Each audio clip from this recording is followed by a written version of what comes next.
Namaste everyone. I am Chitra Ganesh, a yoga teacher in the Vinyoga tradition, bringing you traditional teachings from the heart.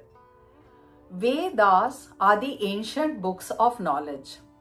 They are called Shruti because they are revealed scriptures.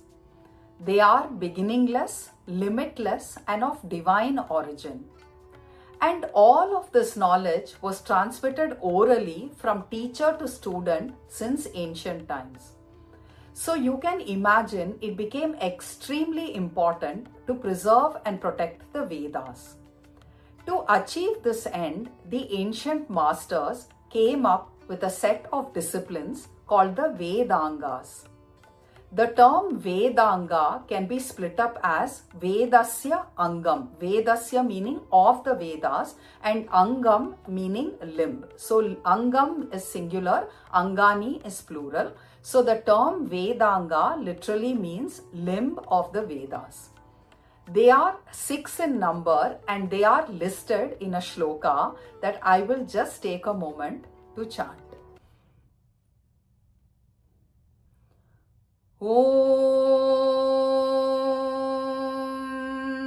शिक्षा व्याकरणं छन्दः निरुक्तं ज्योतिषं तथा कल्पश्चेति षडङ्गानि वेदस्याहुर्मनीषिणः.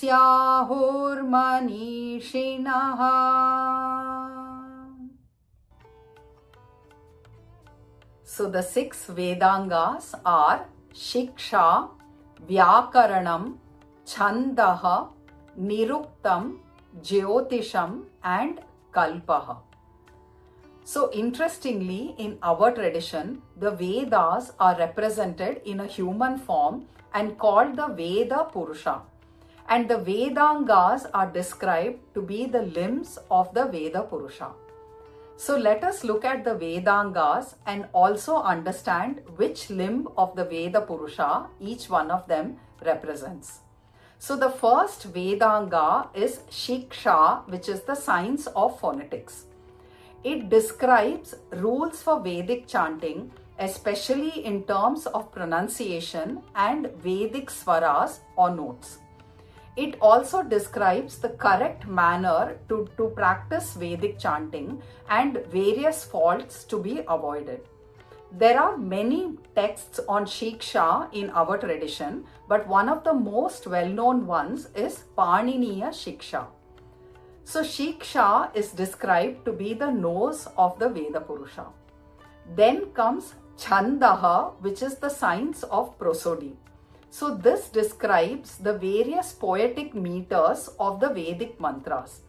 This is a very beautiful aspect of Vedic chanting and this is what gives mantras their rhythm. So Chandaha is described to be the feet of the Veda Purusha.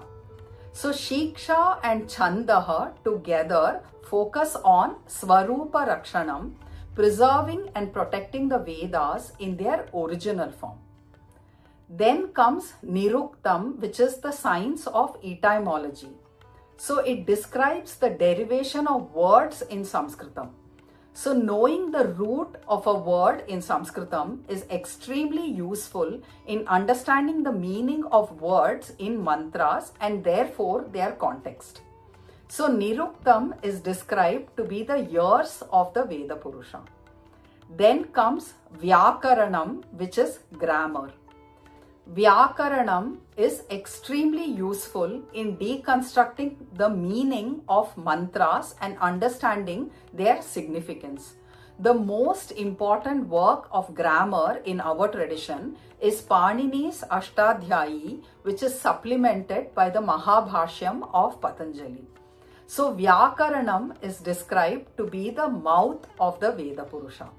So Niruktam and Vyakaranam together focus on Artha Rakshanam, preserving and protecting the meaning, the purpose and the significance of Vedic mantras. Then comes Kalpaha, which describes the practical actions and the procedure to carry out the various Vedic rituals.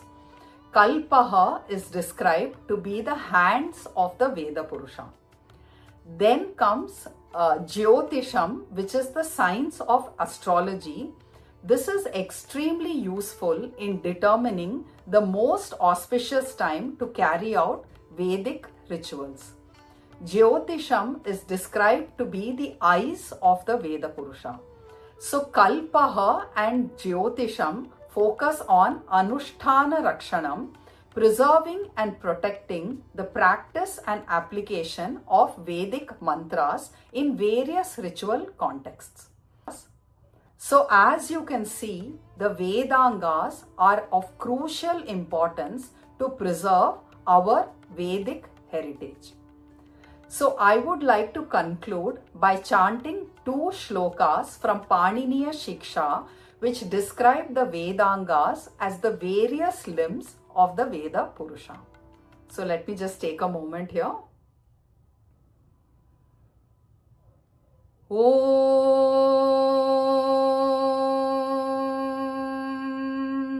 Chanda Padau Tu Vedasya Hastau Kalpotha Pathyate Jyotishamayana Chakshuhu Niruktam Shrotramuchyate Shikshaghranam Tu Vedasya Mukham Vyakaranam Smritam Tasmat Sangamadhityaiva Brahmaloke Mahiyate.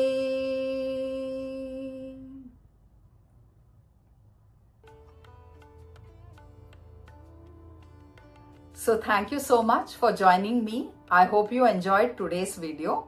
I am Chitra Ganesh. I will see you in my next video with more traditional teachings from the heart. Namaste.